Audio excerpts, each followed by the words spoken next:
Ciao a tutti ragazzi, è un piacere finalmente tornare su YouTube con qualche contenuto di Flesh and Blood da condividere con voi, sempre per farci una chiacchierata e per darvi delle opinioni su quello che è il gioco, il meta, il competitivo, quello che è. Però prima di addentrarmi nel cuore del video, penso che alcune spiegazioni siano doverose o comunque io ci tengo a spiegarvi perché di questa assenza prolungata, cosa è successo nel frattempo e ovviamente quali sono i motivi che mi hanno riportato a cliccare quel tasto avvia registrazione che, non nascondo, ci ho messo un po' a ricliccare.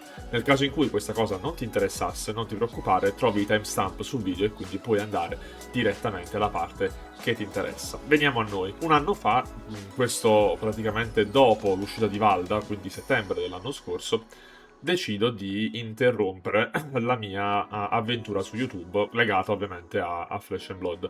Questo è dovuto per una serie di motivazioni. Ovviamente io vi riporto in ordine sparso, non vado dalla più importante a quella meno importante, anche perché penso che siano tutte a loro modo importanti. Prima di tutto il tempo che si dedica a fare questo tipo di attività. Chi di voi ha un'attività di content creation, che sia su Flesh and Blood o su altri settori, può capire, può immaginare quanto tempo ci sia dietro la creazione di un semplice video, tra la scaletta, tra l'editare, poi caricarlo su YouTube, e la keyword, la SEO, una marea di cose. E questo tempo che si impiega deve già tanto di per sé, perché io non facendolo professionalmente ed essendo da solo ci metto mediamente 3-4 ore a video tra tutto. E tutto questo effort ovviamente deve essere poi comparato ai risultati, perché inutile nasconderci dietro a un dito, ovviamente poi il risultato è qualcosa che ci si aspetta di vedere, o almeno si vorrebbe vedere, che sia un commento, che sia un like, che sia un'iscrizione al canale o che sia un abbonamento per chi già monetizza. Quindi rapportare l'effort nel fare un video con i risultati che avevo in quel periodo, onestamente ho preferito quest'anno indirizzare le mie energie altrove. In primis, diventare un giocatore leggermente migliore di come ero un anno fa. Questo perché il mio scopo con questo canale è sempre stato, e comunque sarà, e ne parleremo nella seconda parte di questa spiegazione, quello di portare contenuti competitivi. Tuttavia, non avendo dei risultati alle spalle degni di nota, se non qualche dei due a Varsavia, ma parliamo di 2 anni fa, una serie di top 8, ma niente di eclatante. Top 8 ovviamente parlo dei PQ, prima che casomai si fraintenda il messaggio. Ovviamente veniva un pochettino meno, e stesso io mi interrogavo sul chiedermi per quale motivo mi dovrei essere ascoltato da qualcuno che vuole giocare competitivo e da qualcuno che sa giocare competitivo. E quindi è stato anche un momento per me questi mesi per riflettere su che indirizzo dare a questo canale. Da un lato mi piace il competitivo, sono iper competitivo e voglio parlare di competitivo, ma devo farlo con un taglio diverso. E poi ovviamente la qualità di ciò che facevo non era nei miei standard, cioè mi sentivo che già ci mettevo tanto tempo per tirar fuori un prodotto che non era neanche di una qualità che mi piaceva. Quindi a questo punto, in questi mesi, considerate che pensavo di ritornare a fare video da 2 mesi, 3 mesi circa, ho cercato di, in primis, capire quali parti migliorare del canale, che sia il contenuto, che sia la grafica, senza però ovviamente andare a metterci più tempo di quello che ci mettevo prima. Infatti adesso il canale avrà un taglio leggermente diverso.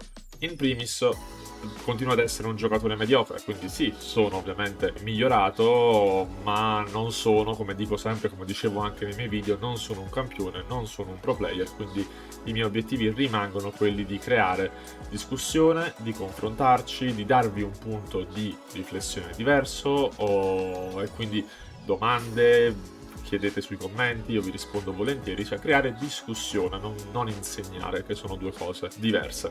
E ovviamente cambia l'obiettivo, quindi focus sempre sul competitivo, ma questa volta con un occhio di riguardo per i nuovi giocatori. Quindi un nuovo giocatore che vuole affacciarsi al competitivo, ecco, penso di poter essere un buon aiuto per muovere i primi passi in questo mondo. Poi ovviamente ci sono persone ben più brave di me che hanno contenuti invece da pro player e quindi ovviamente quello lo lascio a loro. E in tutto ciò, se il problema era stato l'effort. I tipi di contenuti che vado a creare saranno alcuni con cadenza un po' più rara, da oggi direi bisettimanale. Saranno contenuti ovviamente dove ci si impegna nel creare, nel cercare ovviamente informazioni, c'è qualcosa di più impegnato come contenuto. Ma altri contenuti invece saranno gameplay, saranno ovviamente chiacchierate con poco editing, giusto qualche immagine, però ecco, penso anche che la nostra community è una community tendenzialmente matura che può capire il discorso e quindi apprezzare il contenuto, oltre che il contenitore, che comunque, ecco, non sarà il telefono tenuto in mano come un selfie, ma comunque saranno dei contenuti su cui voglio lavorare poco, perché se riesco ad avere un effort minore riesco anche a darvi di più. Quindi ragazzi, fine della spiegazione, penso che era una cosa doverosa, spero che l'abbiate apprezzata e se avete dei dubbi scrivetemi, vi risponderò con tutta sincerità. Ma adesso possiamo ovviamente passare al contenuto vero e proprio di questo video, che è dedicato alle carte migliori per affrontare il meta che si sta prospettando, visto che siamo prossimi ai nazionali. Prima di dirvi quali sono secondo me queste carte, facciamo uno step precedente, ovvero vediamo qual è il meta che si prospetta, cosa succede, cosa potrebbe succedere e come si andrà poi a identificare la configurazione degli eroi. In primis, diamo per assodato che Victor va in Living Legend nel giro di un mese. Facciamo che arriva al primo turno dei nazionali, quindi il primo weekend, e poi esce per i weekend successivi. A questo punto, uscendo Victor, il meta a livello macro si identifica in questo modo. In primis abbiamo un'eccedenza di eroi che fanno danni splittati tra fisici e arcani. In primis Vincent, che già esisteva e adesso è ovviamente preponderante nel meta, ha un peso molto importante, ma adesso si aggiungono anche i nuovi eroi, in particolare Aurora, che ancora non ha trovato ovviamente una build definitiva, ma qualcuno potrebbe trovarla per i nazionali e quindi potremmo trovarci qualche Aurora al tavolo da gioco.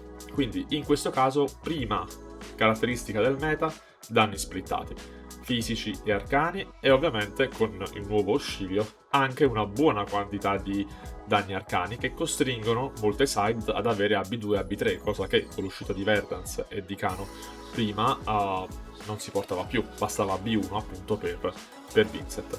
Invece adesso AB2, se non addirittura AB3, è d'obbligo. Seconda caratteristica, uscendo Victor e soprattutto quindi con il ritorno di Jarl, Valda, cioè tutti coloro che giocavano Victor e giocavano midrange, o variano su un piano aggressive, ma se così non è, ovviamente tutti i giocatori guardian di Victor vireranno sugli altri due guardiani al momento viabili, che sono Jarl e Valda.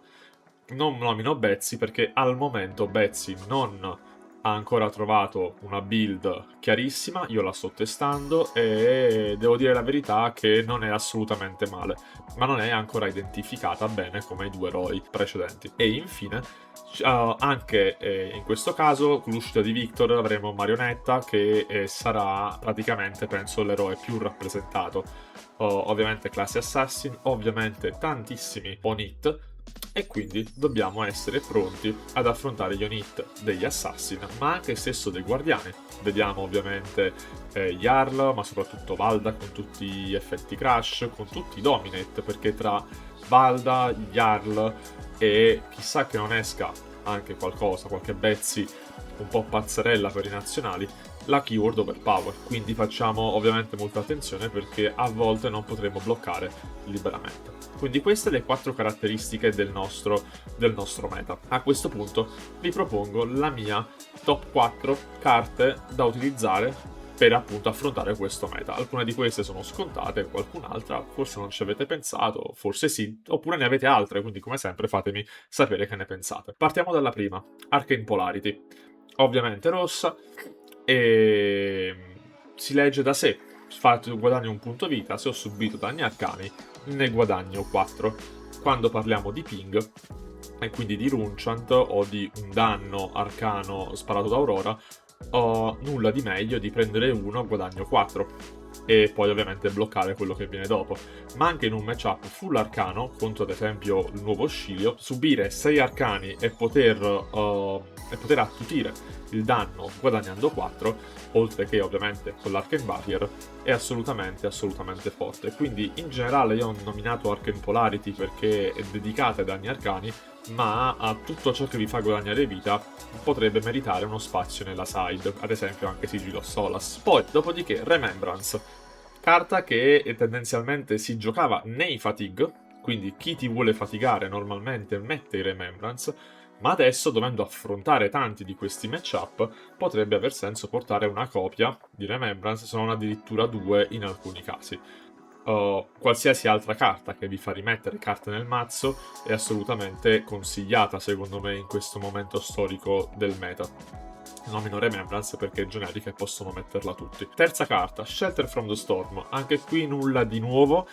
Rispetto alle altre di React 0x4, Shelter c'ha anche la prevenzione scartandola, che è in un meta in cui abbiamo danni splittati, è tra le tre la scelta più appropriata come di React 0x4. Ovvio che, essendo una carta anche molto costosa, se non l'avete potete tranquillamente virare su un'altra di React 0x4, anche perché in questo caso è pensata per affrontare i Dominate, affrontare gli Onip degli Assassin, quindi non la sto pensando per la prevenzione.